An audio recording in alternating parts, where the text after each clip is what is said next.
Hello, and welcome to My Point of View Movie Reviews. Now today's review is a retro joint, only 3 years old. Back in 2017, HBO Def Comedy Jam turned 25 years old. And Netflix had this special celebration on their network. I'd never seen it until tonight. And I gotta say, man, it was amazing because Def Jam is a big part of my life. Growing up in the early 90s, hip hop was becoming mainstream. Comedy was mainstream only for certain black actors and comedians. Richard Pryor, Eddie Murphy, Bill Cosby. HBO, back then if you had cable, HBO was the network, not Cinemax, not them other ones. HBO was the one. And it gave black comedians a stage to be progressive, to be themselves, to be black as can be, and become famous. And Russell Simmons is the creator and godfather of Def Jam Records. He is the brother of Run from Run DMC. He is Mr. Hip Hop himself. He's big in hip hop and he's also big in comedy. And there's an HBO special coming out soon, next month, that's going to be a rape documentary about Russell Simmons. I don't know what's going to happen when that thing airs. His life might change forever. But this is the last time that I can celebrate Russell Simmons for his contributions to hip hop and to the comedy world, and to take chances and give a lot of no-name black comedians, male and female, a chance to shine, have a voice, and become rich and famous. July 1st, 1992, Def Comedy Jam premiered on HBO with the host, Martin Lawrence. And at the time, he was just coming up, man. He was just coming up. And I gotta say, he is the best comedy host of all time. This man was mad funny, mad creative. He was a physical comedian. He was just a funny comedian. He can cap on your ass. He can tear the audience up. He had no limitations and he had no weaknesses, man. And he brought out people that I never heard of before that became famous. Yeah, Kid Capri, the DJ, bringing people out, mixing and scratching and cutting. And it was nothing like that before on TV. It felt like a house party and a barbecue all together for black folks to come together and laugh their pains and miseries away. Because in the 90s, black folks went through some shit. You had the Rodney King beating. You had the trial of OJ. You had the Watch Riot. So many things happened to black folks during that time, and only we as people of color can laugh at our problems and go to a source to feel better about hopefully darker times becoming light again, because man, we went through some shit and I'm only scratching the surface. And not only that, man, Def Comedy Jam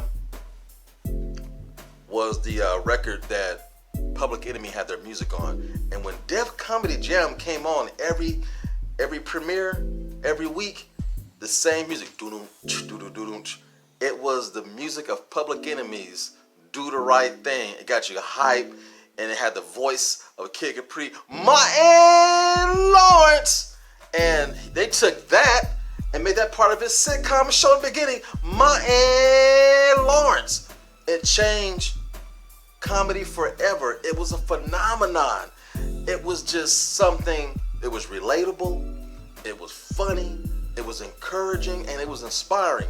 And the good thing about this 25-year special, they interviewed everybody. Everybody came on stage. You had every comedian ever there. You had Dave Chappelle, Joe Torre, you had Adele Gibbons, you had, I can't think of all the people. It's so, Chris Rock, his brother, other rock man was there. Earthquake, you had Man, I can't name all the comedians. You had D.L. Hughley. You had, who else? Kevin Hart. You had, everybody was there. And there's probably about 50 people I'm leaving out. But man, this show was incredible. It was a wonderful trip down memory lane. And I remember from 1992 to 1997, there was nothing funnier on network TV at all. You had to go to HBO to see the real comedy legends do their thing. Bernie Mac was popular in Chicago, but I never knew the man who he was till he appeared on Def Comedy Jam. Then you had D.L. Hughley. You had Cedric the Entertainer. All these people were becoming famous because of this show. And they interviewed Ice Cube. And you know he's a West Coast brother, because this show premiered on the East Coast. It was very New York. And Ice Cube said, look, man, people give me credit for discovering Chris Tucker and having Bernie Mac in my films like The Players Club. They think I discovered Mike Epps. They think I discovered, who else? A couple of people, right? No, he didn't. He goes, man, I was watching Def Comedy Jam and I seen Chris Tucker for the first time. So, man, he's got to be in Friday. When he seen Bernie Mac, he says, man, he's definitely need to be in Players Club. You know, Mike Epps, other people. You know, sometimes these people got discovered by being on this show, Def Comedy Jam. And then the cool thing about Def Comedy Jam, it took place in New York on a stage. All the famous rappers and actors from the New York area were there, man. Every night you had somebody special in the audience. You had Spike Lee one night. You had Lawrence Taylor from the New York Giants. You had Kid and Play, Big Daddy Kane, LL Cool J. You had the Wu-Tang Clan show up. You had everybody who was anybody show up. You had Wesley Snipes. And you know my man Martin Lawrence wore that ass out. And they did a tribute to all the fallen comedians who are no longer with us. And they did a beautiful, beautiful dedication to Bernie Mac, man. It was lovely, man. It was, you know, oh, it was great. I mean, it was cool, man. Kevin Hart talked about one of my best sets I've ever did was on Def Comedy Jam. I forgot he was on Def Comedy Jam. Dave Chappelle was on Def Comedy Jam back in the day. Chris Rock was on Def Comedy Jam back in the day. All these people who are like the big main comedians now got their start or their breakthrough moment on Def Comedy Jam. Because you made them people laugh, you was funny. You was funny. I remember the critics tearing the show up. They're saying black people are taking steps back, saying MF all the time and in this, in that, bitch this. They thought it was derogatory, but no, it was a place for people of color to express themselves and get the pain off their chest. Because a lot of comedians are suffering from some type of pain and they got to talk about it, make you laugh so they can feel better about themselves because they're laughing at you or with you. And that's what comedy is all about. And there's a lot of people going through some rough times on that stage and got a chance to release it. Your Eddie Griffins of the world, your Cat Williams of the world, and man, Bill Bellamy. And you know, black female comedians had no place in comedy at all, in my opinion, until Def Comedy Jam. Yeah, they was raunchy, they was sexy, sexist, just beautiful.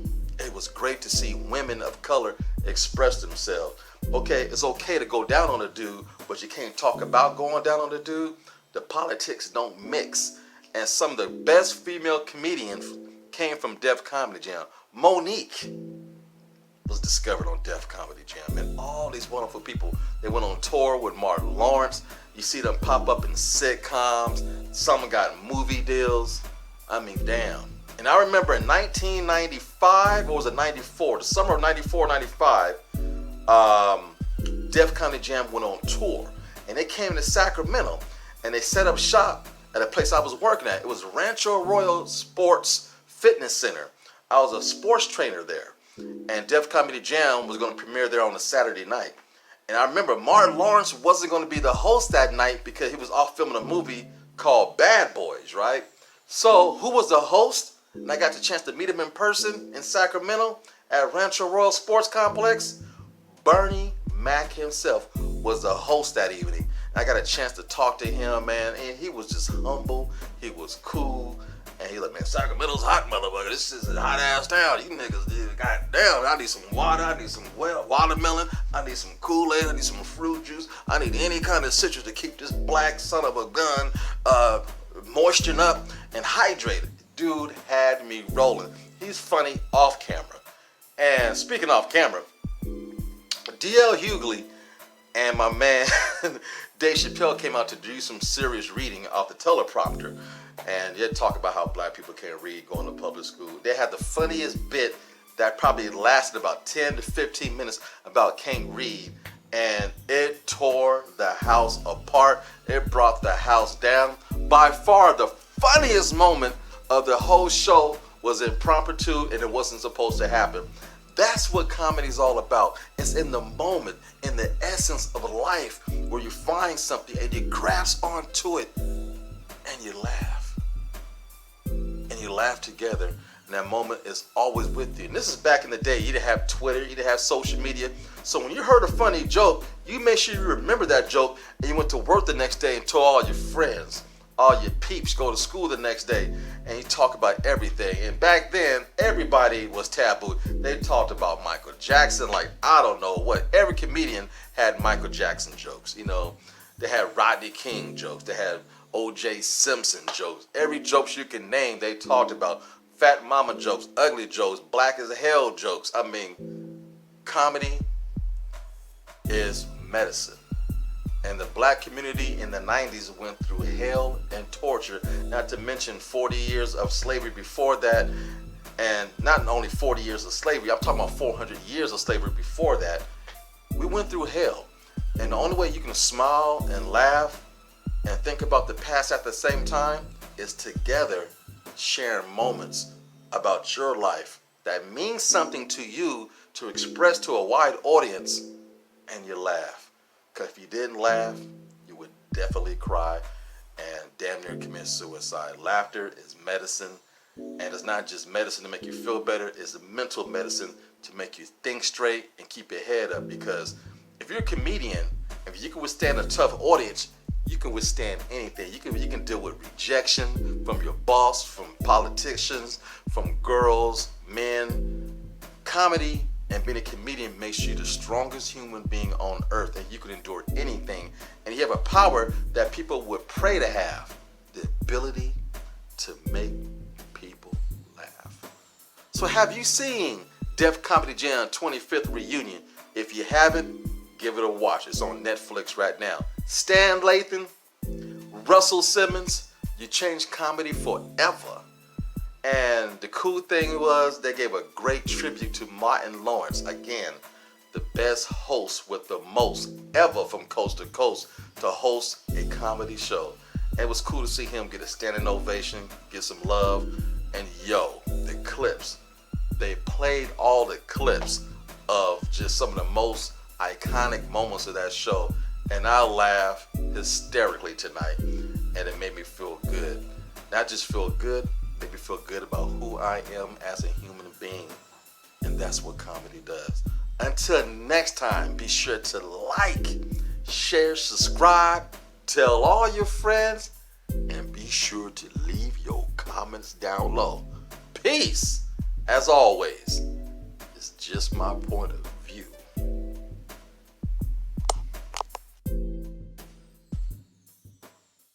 Hello. Now, I hope you really enjoyed this video. Without you, there's no me. And do us a favor, stop by the website at www.blacktastic.net and pick up some merchandise. Get yourself a hat or pick up a t-shirt.